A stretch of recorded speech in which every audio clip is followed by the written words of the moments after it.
Si kurohen tëmetat dhe mangësit. Rrëfehet për një burr se ankohej prej tëmetave të shumta që i kishte. Ky burr rrëfehet se tentoi që ato të i përmirësoj, mirë po nuk e arriti një gjë të tillë. Ndërkohë, shkoi te një dietar i njohur për devotshmërinë dhe besimin e tij dhe ju ankua për ato tëmeta dhe kërkoi mendimin e tij se si të i kuroj ato. Dietari i ia dha një propozim interesant, duke kërkuar nga ai që ta kuroj vetëm njërin nga to, gënjeshtrën. E porositi të jeti sinqert në të gjitha çështjet e tij. Burri u habit dhe në vete tha se çfarë lidhje ka sinqeriteti me tëmetat e tjera. Mirë po, prape respektoi urdhrin e dietarit dhe shprehu vullnetin e plot që të veproj ashtu. Kaluan disa ditë dhe një ditë prej ditëve, njeriu u sprovua me një ves nga veset e tij, alkoolin. Shprehu vullnetin të pi dhe afroi te vetja. E mbushi kotën dhe kur e ngriti dhe afroi te goja, tha në vete: "Çfarë do t'i them dietarit nëse më pyet se a kam përdorur alkool? Ata gënjej? Jo, nuk do t'a pi asnjëherë."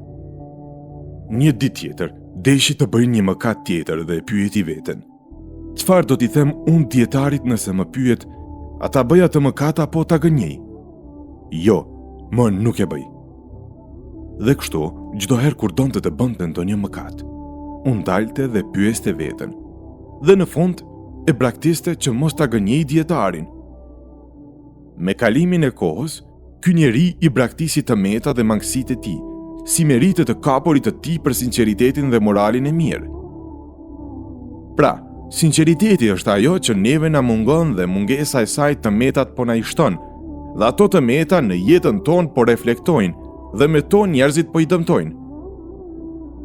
Të kapemi fort për sinqeritetin e për moralin e mirë dhe të tentojmë që sa më shumë të merremi me veten dhe tëmetat tona, se sa me të tjerët dhe tëmetat e tyre. E kështu që Allahu të na dërgojë sukses në kurimin e tyre, për shkak të sinqeritetit tonë, se duam të jemi sa më të mirë për të kënaqur Allahun. Ta mësojmë të shkruarit mbi rër. Dy miq së bashku ishin duke udhëtuar në përshkretëtir. Gjatë rrugtimit u zun me zveti për gjëra të thjeshta dhe njëri nga ta i ra tjetrit në fytyrë. Ndjeu dhimbje, mirë po nuk foli gjë, po u ndal dhe shkroi mbi rër: "Sot shoku im më i shtrenjtë më ra në fytyrë."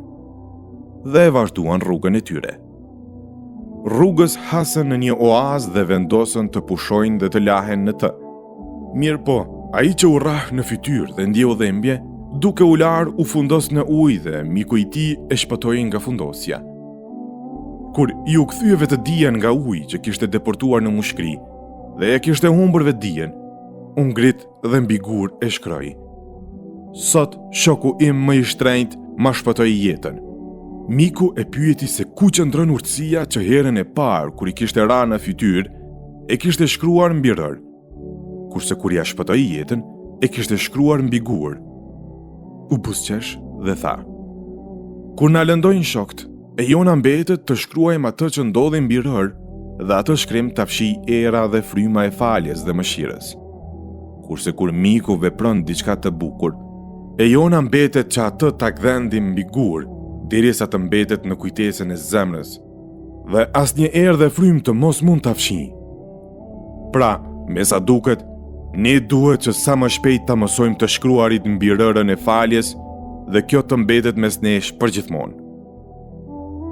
Ibn Sirini, Allahu e mëshiroft, thot: "Kur të arrijë ndonjë lajm për vëllain tënd, arsyetoje. E nëse nuk gjen ndonjë arsyetim, thuaj, ndoshta ai ka arsye, mirë po unë nuk e di.